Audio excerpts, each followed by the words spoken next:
Class 4 subject Hindi. बेटे आज जो हम चैप्टर करने जा रहे हैं वो है पाठ 7 लालच का परिणाम। पाठ 7 लालच का परिणाम। बेटे इस कहानी में ये बताया गया है कि हमें लालच नहीं करना चाहिए। यदि मनुष्य लालच करने की कोशिश करता है या लालच करता है तो उसका परिणाम उसे भुगतना ही पड़ता है। इसलिए लालच बुरी बला है। लालच जो है वो बहुत बुरा है, हमें लालच नहीं करना चाहिए। जैसे कि पाठ परिचय। प्रस्तुत पाठ में लालच के परिणाम पर आधारित है और मनुष्य को यह समझाने का प्रयास किया गया है कि लालच रूपी खाई इतनी गहरी होती है कि मनुष्य यदि एक बार गिर जाए तो इसमें गिरता ही चला जाता है। हाँ जी बेटा, इस पाठ में ये बताया गया है कि लालच जो है वो एक खाई के समान है, एक गहरी खाई के समान है। अगर मनुष्य इसमें एक बार गिर जाए तो इसमें गिरता ही चला जाता है। कहने का अभिप्राय ये है कि लालच जो है वो बहुत बुरा होता है। यदि लालची मनुष्य जो है उसको कहीं भी संतुष्टि नहीं मिलती, कहीं भी शांति नहीं मिलती और लालच की खाई में अगर वह गिरता है तो गिरता ही चला जाता है। और ये एक कहानी के रूप में आपको समझाने का प्रयास किया गया है। चलिए अब ये कहानी पढ़ते हैं। एक बार की बात है कि उज्जैन नगरी में एक व्यापारी रहता था जो कि महाकंजूस था। उसका नाम था आविक। उसका सारा समय यह योजना बनाने में व्यतीत होता था कि अधिक से अधिक धन कैसे कमाया जाए। उसने अधिक पैसा कमाने के लिए गेहूं में कंकड़ पीसकर डाल दिए और घी में भी मिलावट करने लगा। हाँ जी बेटे, एक बार की बात है कि उज्जैन नगरी में एक व्यापारी रहता था। उसका नाम था आविक। आविक जो था वो बहुत कंजूस था। उसका सारा दिन बेटे यह योजना बनाने में व्यतीत होता था। पूरा दिन वो यही सोचता था कि कैसे हम धन को ज़्यादा से ज़्यादा कमाया जाए, धन कैसे ज़्यादा बनेगा। और अधिक पैसा कमाने के लिए उसने क्या किया, गेहूं में कंकड़ यानी कि पत्थर मिलाकर डाल दिए, पत्थर पीसकर उसको डाल दिया और घी में भी इसमें मिलावट कर दी। जो देसी घी हम घर में खाते हैं उसमें भी मिलावट कर दी। और गेहूं क्या होती है, कनक, जिसके हम रोटियां बनाते हैं बेटा, गेहूं में भी मिलावट कर दी और घी में भी मिलावट कर दी उसने। एक बार एक युवक उसकी दुकान से घी खरीद कर लाया। उसने घर आकर की घी खाया तो उसे कड़वा लगा और उसमें से दुर्गंध भी आ रही थी। वह आविक के पास घी वापस करने के लिए गया, परंतु उसने उसे वापस लेने से मना कर दिया और दूसरा घी देने के लिए 2 गुना पैसे मांगे। हाँ जी, एक बार क्या हुआ कि एक युवक जो था वो आविक की दुकान पर घी लेने गया और आपको मैंने पहले ही बता दिया कि उसने घी में मिलावट की हुई थी। अब घर आकर जब उस युवक ने, उस लड़के ने घी खाया तो उसे घी कड़वा लगा तो उसमें से बहुत गंदी स्मेल भी आ रही थी, दुर्गंध भी आ रही थी। तो युवक ने घी थोड़ा सा खाया और वापस करने के लिए चला गया। तो आविक जो था उसने क्या किया, उसने घी वापस लेने से मना कर दिया और साथ ही उसने कहा कि अगर तुम्हें और घी चाहिए तो उसके लिए तुम्हें और पैसे देने पड़ेंगे। इस बात पर दोनों में विवाद होने लगा। युवक अपनी शिकायत लेकर राजा के पास गया और उसे सारी बात बता दी। राजा ने व्यापारी को पकड़कर लाने का आदेश दिया।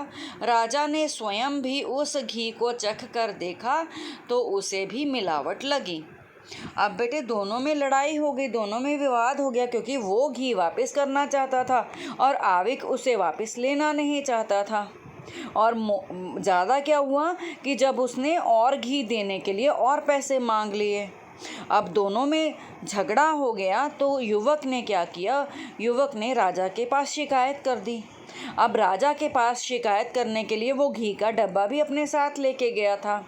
जब राजा ने घी खाकर देखा तो उसको भी कड़वा लगा, तो उसने अपने मंत्रियों को आदेश दिया कि उसको पकड़ कर लाएं, यानी कि आविक को पकड़ कर लाएं। राजा ने उस व्यापारी को क्रोधित होते हुए कहा, तुम इतना मिलावटी घी कैसे बेच सकते हो?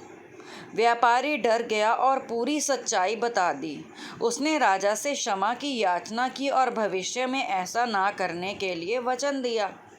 अब राजा जो था उसने चख कर देखा था घी, तो उसे भी कड़वा लगा। तो राजा ने अपने मंत्रियों को आदेश दिया कि वो व्यापारी को पकड़ कर लाए। अब व्यापारी जो था वो जब उसके सामने लाया गया तो राजा को गुस्सा आ गया और राजा ने क्रोधित होते हुए कहा कि तुम इतना घटिया घी कैसे बेच सकते हो? व्यापारी जो था वो डर गया।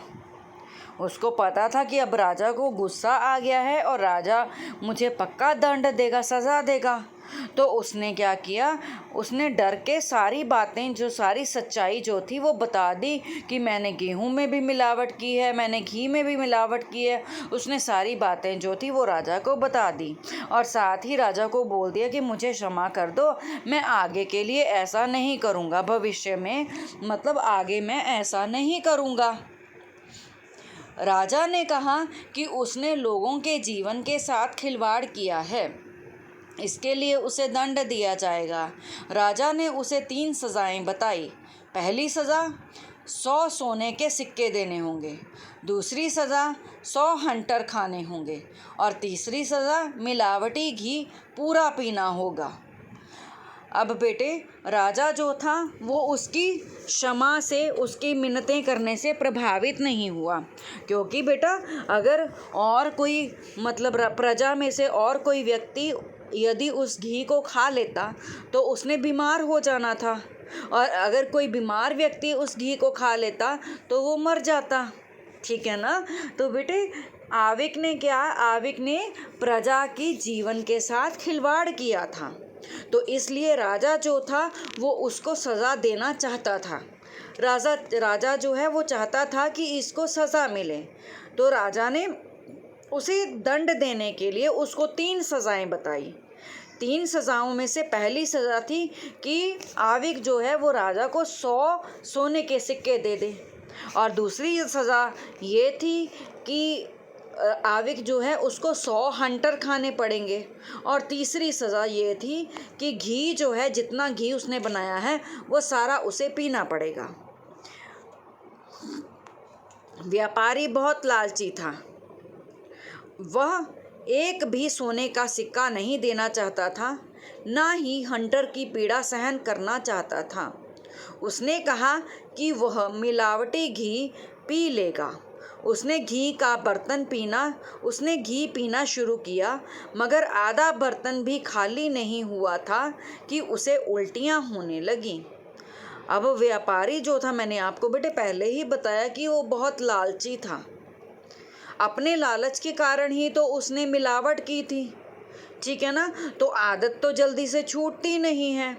अब व्यापारी जो था वो इतना लालची था, उसने सोचा कि सोने के सिक्के तो देने नहीं चाहिए, ठीक है। फिर उसने सोचा कि अगर हंटर पड़ेगा तो बहुत दर्द होगी, इसलिए हंटर को भी रहने देना चाहिए। मतलब राजा ने ये कहा था कि तीनों में से कोई एक सज़ा चुन लो। तो उसने क्या सोचा कि मैं ऐसे करता हूँ, घी पी लेता हूँ, ठीक है, घी पी लेता हूँ। और घी उसने पीना शुरू किया। घी तो पता ही है वो पहले से ही कड़वा था, मिलावटी था, है ना। जैसे ही उसने पीना शुरू किया, अभी थोड़ा सा भी, आधा बर्तन भी नहीं खाली हुआ था, थोड़ा सा ही पिया था, और आविक को उल्टियाँ आने लगी। उसने राजा से कहा कि अब वह और घी नहीं पी सकता, राजा ने कहा, तुम्हें अपनी सज़ा पूरी करनी होगी। अब तुम शेष दोनों में से कोई एक सज़ा चुन लो। व्यापारी अभी भी सोना नहीं देना चाहता था और हंटर पढ़ने के लिए तैयार हो गया। अब बेटे वो जो था घी तो पी नहीं सकता था क्योंकि उसको उल्टियाँ लग गई। तो राजा ने क्या कहा कि तुम्हारी 2 सज़ाएं बाकी पड़ी हैं, उन दोनों में से तुम कोई एक चुन लो। तो उसको फिर मन में लालच था, उसने कहा कि मैं अब अपनी सोने की मोहरें तो नहीं दूंगा। सोने के सिक्के तो वो देना नहीं चाहता था। वो क्या तैयार हुआ कि चलो हंटर ही पड़ेंगे तो उसकी सज़ा मैं सह लेता हूँ, उसकी पीड़ा मैं सह लेता हूँ। जो हंटर पड़ेंगे उसके पीड़ा होगी तो कोई बात नहीं।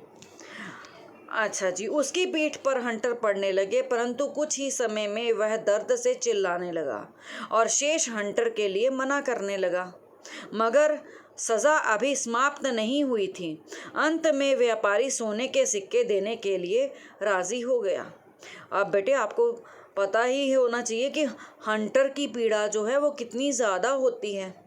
अब व्यापारी हंटर पढ़ने के लिए तैयार हो गया, लेकिन जैसे ही हंटर पढ़ने शुरू हुए उसने पीड़ा से चिल्लाना शुरू कर दिया और अभी थोड़े ही हंटर पड़े थे, उसने मना कर दिया कि वो अब हंटर की पीड़ा नहीं सह सकता। तो फिर क्या था? अब वह तैयार हो गया किसके लिए? सोने के 100 सिक्के देने के लिए। राजा मुस्कुराने लगा और बोला, मैं समझता हूँ कि तुमने आज लालच करने का सबक सीख लिया है। तुम्हारे लालच और कंजूसी के कारण आज तुम्हें 3 सज़ाएं भुगतनी पड़ी। व्यापारी का सिर शर्म से झुक गया।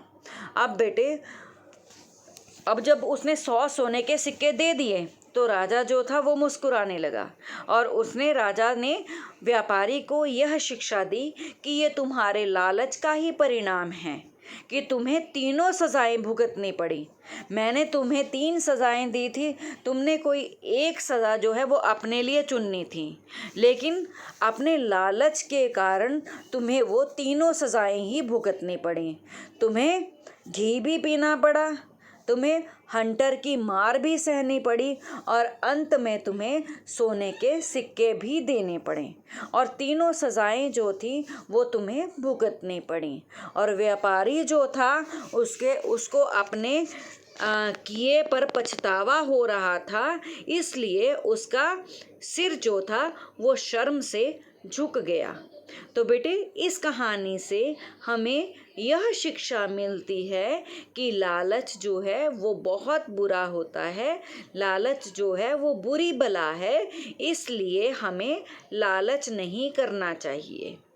ठीक है, आपने बेटे इस कहानी को पढ़ना है और बेटा इस कहानी के शब्दार्थ आपने जो बैक एक्सरसाइज अभ्यास में जो शब्दार्थ हैं वो आपने लर्न करने हैं और साथ ही बच्चे श्रुतलेख का भी अभ्यास करना है। ठीक है, श्रुतलेख का बेटे अभ्यास ज़रूरी है आपके लिए। ठीक है, धन्यवाद, थैंक यू।